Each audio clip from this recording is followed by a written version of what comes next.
Ok, tivemos o primeiro bloco hoje, nessa terça-feira. Estamos agora com o segundo bloco, com o padre e médico Rino Bonvini. Ele é médico e mora no Bom Jardim. Isso. O padre, eu posso chamar só Rino? Doutor Rino, eu estive observando uma pesquisa que foi feita numa próxima ali, não sei o que, São João, como é que chama?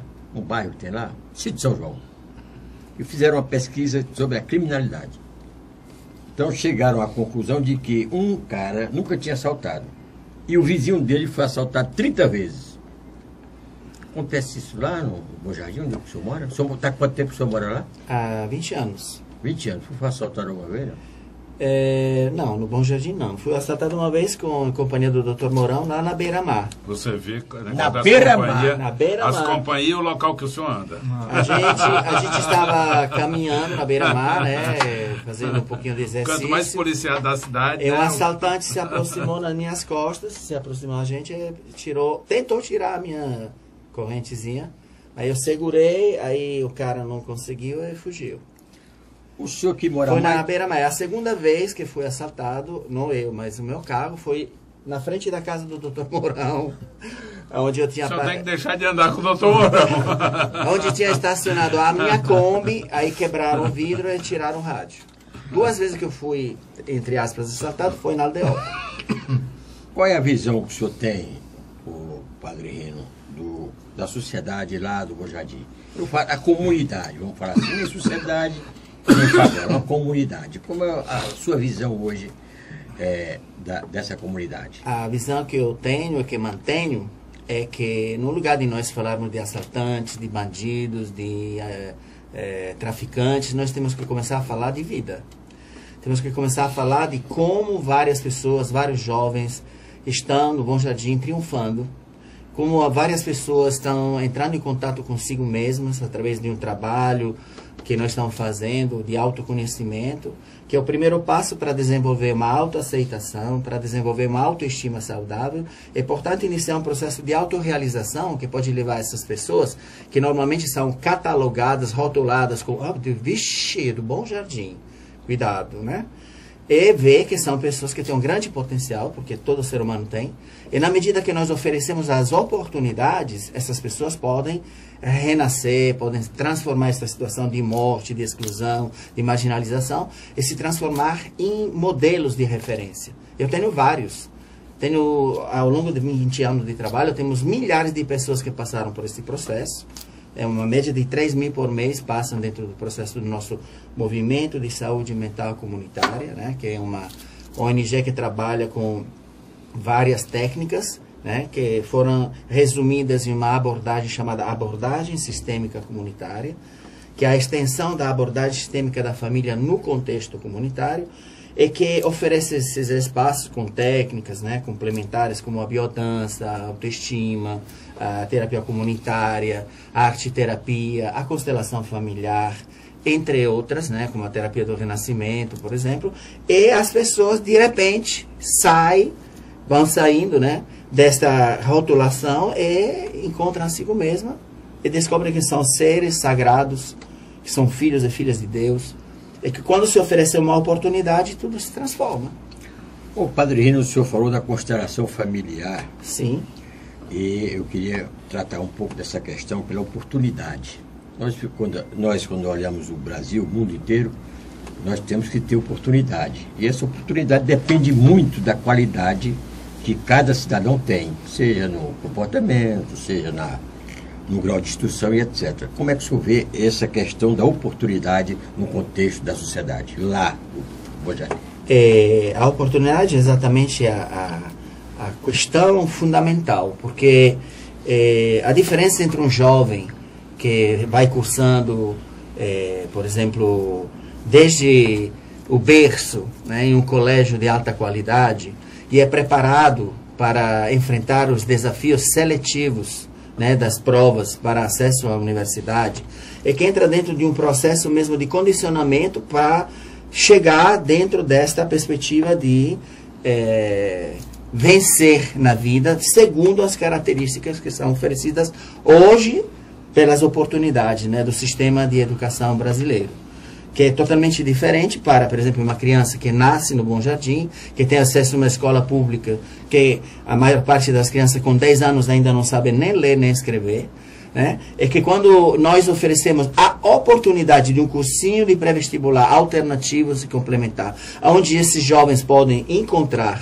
a riqueza das inteligências que eles têm, porque não é só lógica, matemática e linguística, mas também musical, pitórica, sinestésica, intrapessoal, interpessoal. Então, se nós oferecemos, mágica palavra, a oportunidade, de repente uma criança que é considerada abestada, de repente se transforma em uma pessoa que vira uma psicóloga de alta qualidade, uma terapeuta que ensina outros psicólogos o que fazer, faz um curso de musicoterapia, entra dentro de uma perspectiva de compreensão do mundo, que esta oportunidade oferecida, de repente, era totalmente imprevista, né? Professor Hernando, o senhor aí mais bem. Qualquer ser humano, diante das oportunidades, tem a total possibilidade de crescer.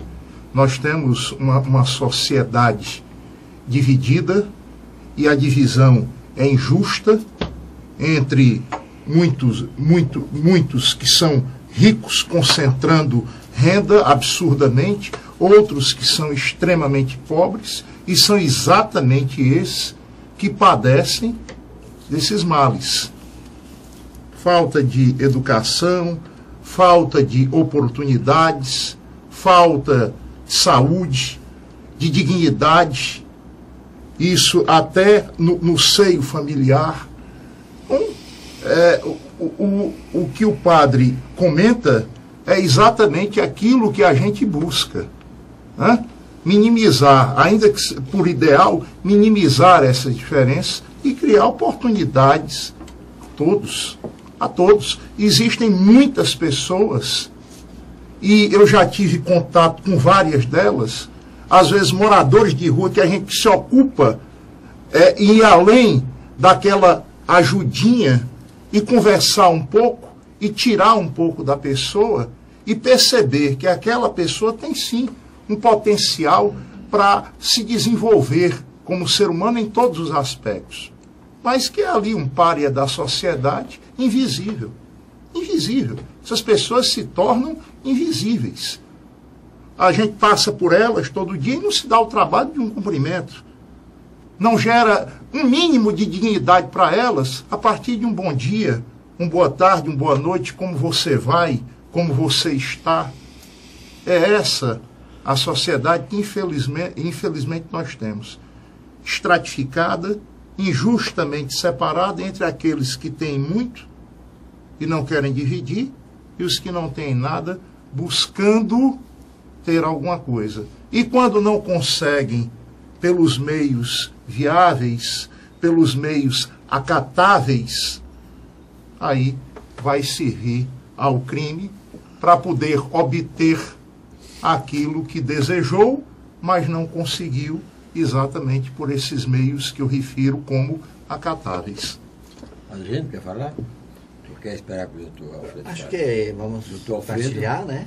Bom, me veio aqui, eu sei que é uma questão de sacerdócio, óbvio que a pessoa sair da Itália, um país situado num bom ambiente cultural, que tem uma perspectiva de continuar usufruindo dessa cultura que é realmente fluente, constante, enfim. A boa qualidade de vida, né, o acesso a muitos outros países, as fronteiras são muito próximas. E imagino o que é sair da Itália, abraçar uma população pobre, numa cidade pobre, localizada no Nordeste do Brasil, com PIB muito próximo a muitos países africanos, e desenvolver um trabalho de resgate dessa população. Eu lhe pergunto, conseguiu nessa sua trajetória, padre, sensibilizar o Estado, o município, em apoiá-lo nessas iniciativas de resgate à cidadania, porque nós estamos vivendo um momento tão delicado no nosso dia a dia, que nós... Aí vem até a questão da explosão da violência e de se identificar determinadas regiões como protagonistas dessa violência, e vejo o senhor na contramão de tudo, tentando levar perspectiva, levar futuro a quem não tem futuro. E aí veio o meu questionamento, que o fez abraçar essa questão, e se o senhor realmente conta com o apoio de entes públicos nessa sua meritória tarefa. Bom, em primeiro lugar, o primeiro grande apoio que nós tivemos foi através da Universidade Federal do Ceará, com a qual, através da figura do nosso professor Mourão, né, conseguimos um projeto de extensão da UFC, que desenvolveu um primeiro projeto de prevenção da dependência química. É um projeto que foi chamado Sim à Vida, exatamente para não frisar a questão das drogas diretamente, não frisar a questão da delinquência, da marginalidade, mas centrar a nossa atenção dentro desse contexto de vida, né? Proporcionar oportunidades para que todo mundo tenha vida e vida em abundância. Então, prevenção significa chegar antes do traficante. Então, oferecer uma situação onde a criança possa ser feliz, alegre, desenvolver os seus talentos, suas capacidades, e se sentir integrada dentro de uma perspectiva de um sonho realizável, né? Então, a primeira grande parceria foi através do Departamento de Psiquiatria da Universidade Federal do Ceará, com este projeto de extensão. A partir desta base, aí nós desenvolvemos diálogos com várias outras instâncias, né, do poder público.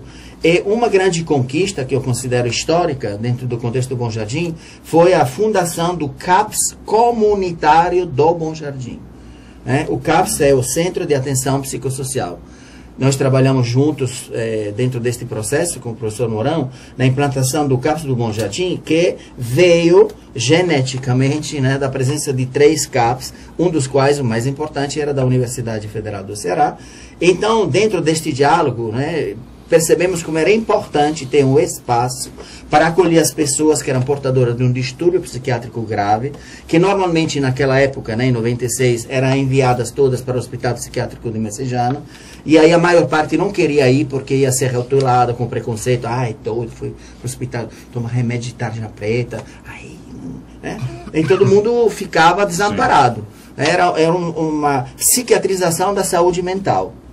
Então, na contramão, né, deste modelo hospitalocêntrico, que só é preocupada com a gestão de uma internação, de um remédio, que não se preocupa com a totalidade do ser, que nós consideramos antropologicamente como um ser bio, psico, sócio espiritual. Ou seja, não é só a doença, não é só o distúrbio, mas é um ser que se integra dentro de uma realidade, dentro de um contexto, que tem necessidades que não são só biológicas, mas que são também psicológicas, sociológicas e, sobretudo, espirituais, que em uma cultura tão complexa, tão rica, tão maravilhosa como a cultura brasileira, que é fruto de uma miscigenação, né, de 3 culturas principais, a indígena, a afro, que foi dos escravos que vieram, e dos invasores, né, europeus. Essa miscigenação construiu uma realidade que é tão complexa antropologicamente e espiritualmente, que merece uma atenção especial. Tanto é que existe uma ciência chamada etnopsiquiatria, que tenta de entrar em contato com essa complexidade, sair do modelo hospitalocêntrico, biocêntrico, né, biomédico, e tenta de construir uma alternativa onde todas essas necessidades são respeitadas. Então, esse processo da construção do CAPS, em cogestão com a Prefeitura de Fortaleza, né, foi uma grande conquista. Naquela época, o secretário de Saúde era... gestão da Luiziane? Foi foi o Dr. Odorico, que era naquela época secretário de Saúde.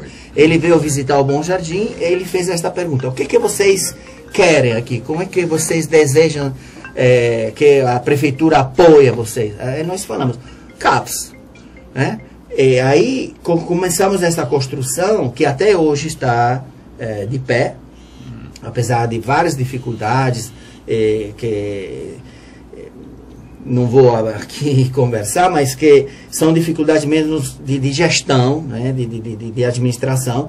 E aí, dentro desta construção, a coisa mais importante é que o povo do Bom Jardim, excluído, marginalizado, rotulado com preconceitos, ele consegue construir essa parceria, porque quem fez isso não sou eu, não. É a comunidade do Bom Jardim. É o povo que foi, de alguma forma, sensibilizado, que passou através desse processo de acolhida, escuta, encaminhamento para evolução. E aí, esta comunidade, né, conseguiu esta parceria que dura até hoje. Doutor Mourão Cavalcante esteve presente em vários momentos lá pelo Bom Jardim com o senhor. Sim. E o que é, doutor Mourão? O que é que o senhor tem a me dizer a respeito do CAPS que você criou lá pelo Bom Jardim para atender a essas pessoas lá que moravam lá no Bom Jardim? Bom, faz parte da política de saúde mental do país, que hoje preconiza que deve continuar existindo o hospital psiquiátrico para os casos mais agudos, mais graves, mas que o grande atendimento ele pode ser ao nível comunitário através dos CAPS. E esses CAPS não são apenas postos de distribuição de remédio ou de distribuição de receitas e atestados. Tem o serviço social, tem a psicóloga, assistente social, enfim, toda uma equipe que inclusive descobre na comunidade forças que poderiam ajudar no tal processo de tratamento, de cura e de prevenção da saúde mental. Então, era todo um trabalho que nós fazíamos também na faculdade, onde nós tínhamos 3 CAPs. A nova administração, que agora está quase concluindo, resolveu, ao iniciar, romper unilateralmente esse convênio. Então, houve uma perda muito grande, uma perda muito significativa nos CAPs de Fortaleza, que hoje praticamente não tem mais psiquiatras, não tem mais medicamentos e que estão realmente em falência total, os CAPs de Fortaleza. Sobre isso já falei, a mesma história um pouco da doutora Gilma, né? Apesar de nós termos o hospital de referência em psiquiatria, que seria o hospital universitário, também ninguém é levado em conta em relação às políticas de saúde mental. Mas eu queria destacar uma reflexão que eles estão fazendo agora ao nível europeu, que é sobre aqueles atentados. Quem? A comunidade europeia está fazendo estudos sobre o que faz que franceses, italianos, belgas vão se alistar na Síria no exército islâmico e depois voltam aos seus países de origem e cometem aqueles atos de terrorismo que nós vimos no dia 13 de novembro em Paris. Eles são jovens, como os outros jovens. Eles têm um nome árabe, porque geralmente eles são filhos ou de pai ou de mãe árabe. Mas eles são cidadãos franceses, frequentaram a escola francesa. Por que eles fazem isso? Eles estão descobrindo o óbvio, é que esses jovens foram marginalizados em sua própria sociedade. A única perspectiva que existe para eles é serem até o final da vida considerados como marginais, como Bom Jardim de Paris. Aí não tem solução. Aí a violência passa a ser a linguagem. Aquilo que acontece em Paris, a gente vê aqui. Porque o tráfico pega exatamente os mais inteligentes, os mais espertos, os mais sagazes. Não estou colocando em evidência as questões éticas morais, porque no caso elas não têm pertinência. Então, faltou a esses jovens a possibilidade da esperança, a possibilidade dos sonhos. Então, esse projeto, esse trabalho que durante tantos anos o Padre Rino tem feito no Bom Jardim, é um pouco dar a estes jovens, a essas pessoas, o ressignificado dos seus sonhos, de que é possível ter esperança e realizá-las. Então, por exemplo, eu já vi muitas vezes, eu chego lá e vejo uma meninazinha daquela, 18, 17 anos, doutor Mourão, passei no vestibular, doutor Mourão, consegui meu primeiro emprego, mostra a carteira do trabalho. É tão pouco que eles querem, mas a sociedade prefere rotulá-los, marginalizá-los, excluí-los. O mesmo cenário de Paris. Entende? Então, quer dizer, essa crise de sociedade da exclusão, é uma coisa muito séria. Porque, pela leitura do senhor, eles permanecem em guetos na França? Com certeza. Os grupos estrangeiros que, mesmo que tenham a cidadania francesa, permanecem em guetos e são estigmatizados pela sociedade francesa? Sim, por exemplo, em Bruxelas, capital da Bélgica, tem um bairro lá que é pior do que você dizer que mora no Bom Jardim. Molenbeek é o nome do bairro. Se você disser... Olha, eu sou... fazer aqui um convite para passar um fim de semana em Molenbeek. Pois é. Não, lá é tudo tranquilo. No bairro Bom Jardim... É tudo calmo. É tudo entre os moradores, a não ser com essa história da droga, aí a violência se acresce por causa do domínio, né, dos territórios, que eles também tiveram. Por exemplo, é muito conhecido, todo verão, em Paris, eles tocam fogo nos carros, eles saem nas ruas, né, vira o carro e toca fogo. Parece uma revolta sem nexo. Aqui ela não tem esse conteúdo, vamos dizer, de uma manifestação política violenta. Mas o que eu quero dizer é que a natureza do cozinhamento, do fazimento, né, um neologismo, da crise, ela se assemelha, é a exclusão. Aquilo que estava dizendo o doutor Hernando, eles passam invisíveis, né? Ninguém se dá conta, por exemplo, quem está nos assistindo aqui, se lembra da fisionomia do zelador, do porteiro do teu prédio? Como é a cara dele? Não lembra. Eles são invisíveis, né?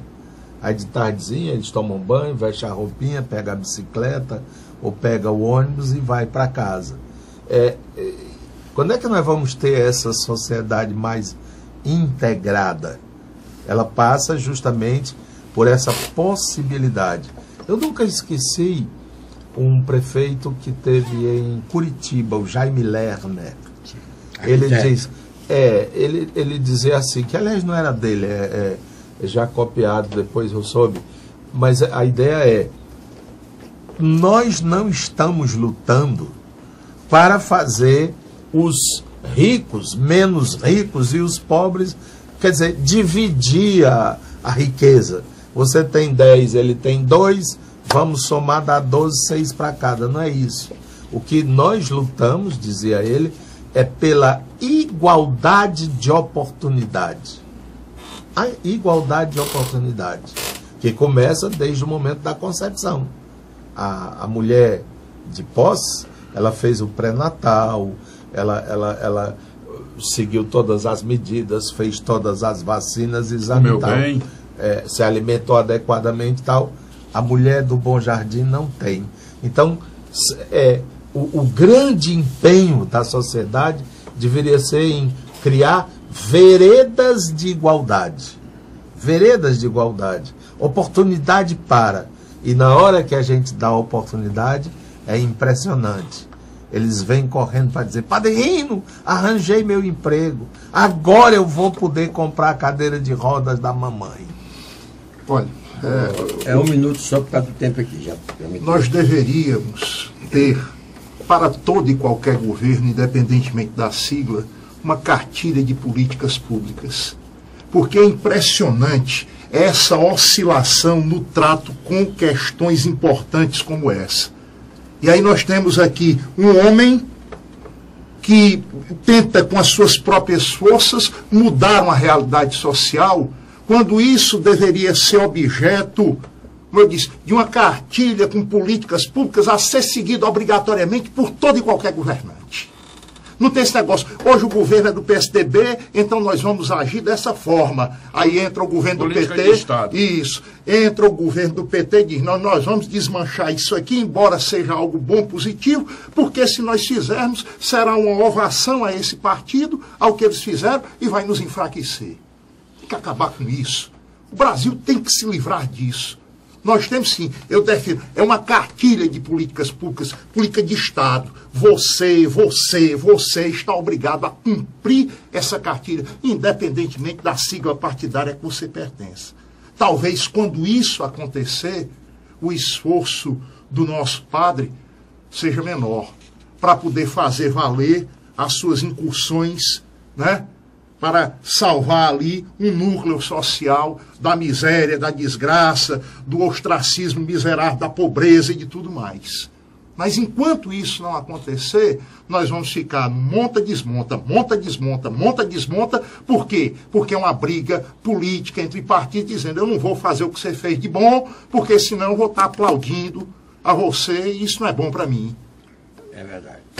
Bom, falta pouco tempo, eu queria só finalizar praticamente aqui, agradecendo o Padre Gino e lembrar que a introspecção do povo lá do Bom Jardim é grande. E o senhor está trabalhando com o surrealismo das pessoas que estão lá, porque eles estão pensando, o senhor pensa de um jeito e eles pensam de outro. Não é um pensamento que encaixe bem. Estou falando isso porque eu tive a oportunidade agora de conversar com vários garotos pobres que mataram, que atiraram e tal. Por que você faz isso? Para levar dinheiro para casa da mamãe, para a gente comer.